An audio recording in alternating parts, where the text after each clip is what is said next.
Hello, this is Joel Hargis with the Florida Aviation Network. Today we're in the sim room at EAA Chapter 1632, and what is also the simulator training room for the Umatilla High School Flying Club. Isn't that right, fellas? So I'm here today with Ken Jordan and Scott Blankenship. They have put this together. Ken, tell me how this is working out for your program, having these sims for the kids. Well, as you can imagine, when we're building a plane, we don't need 10 or 12 or 14 kids. So when we have more than we need for the actual construction, we also offer the kids two other opportunities. We have two simulators here at Umatilla, and so with a certified instructor, we will bring the kids in here to use the simulators, and we will teach them the practical side of flying. In addition to that, we also have a large screen TV where we offer a Sporties ground school, courtesy of the EAA, where we will take them through some of the nuances of the ground school that is a requirement. The intent of the ground school is, of course, at the end, that they will be able to take their FAA written exam, which is a prerequisite for learning to fly on the practical side. So that's great. So they actually get to fly with an instructor. They actually get to fly the simulator with an instructor. That's great. And we've got David sitting here, a Ray Aviation scholar that's very close to getting his license. He's has volunteered to come in and fly the sim a little bit for us. That's fantastic. Scott, I want to ask you a couple questions. The challenge to do all this, obviously, is funding. Absolutely. You can have a ton of great volunteers and a ton of committed folks that want to help put on the program. But if you don't have money, if you don't have funding, if you don't have financial support, it goes nowhere. All right. So, Scott, hold that mic just a little closer for us because I want everybody to hear you as you go through this. So you have been very fortunate to get some very, very nice donations for your program here.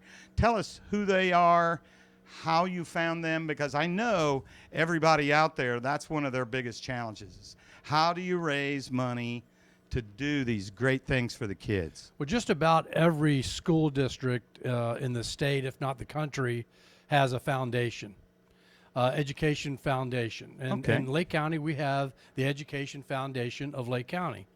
And they're the fundraising arm of the school district. So we started off this program with a $50,000 grant through the foundation that was provided by AT&T.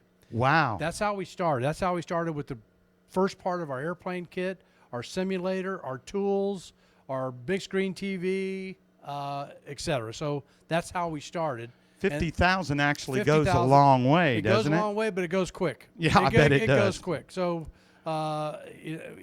we have come a long way, but we're going to need some additional funding. And we've also had some great support from this lady, Karen Bent. She manages a trust, and it's the Earl B. and Sophia H. Shaw Charitable Trust.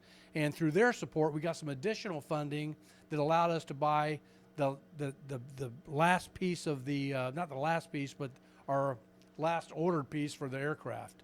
Yeah, the last significant piece of the kit. Wow, for the RV-12. We still have an engine, and we still have instrumentation to go. Right. So more monies aren't going to be needed, but you're well on your way. And let me also add, on top of that, we've had like our local pilots here at the Umatilla Municipal Airport put on a fundraising event. Oh, nice. And we auctioned off items. We had people just donate. I can't remember how much we raised at that time.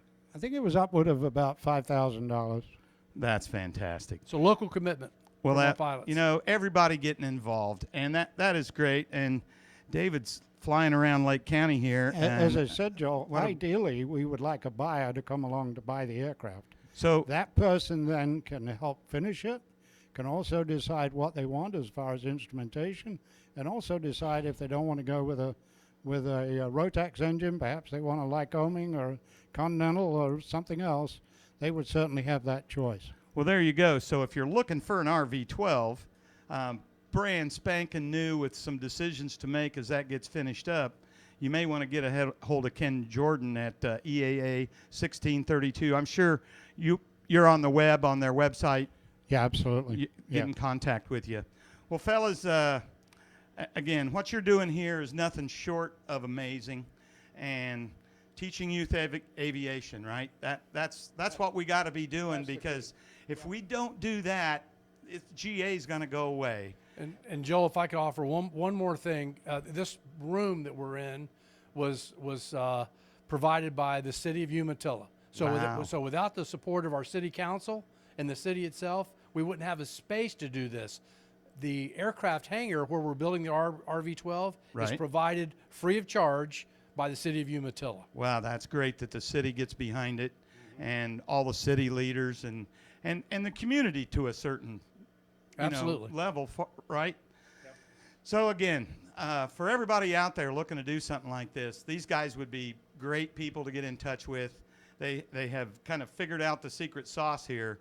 And again, Joel Hargis with the Florida Aviation Network, Teaching Youth Aviation Series at the Umatilla Airport in Umatilla, Florida.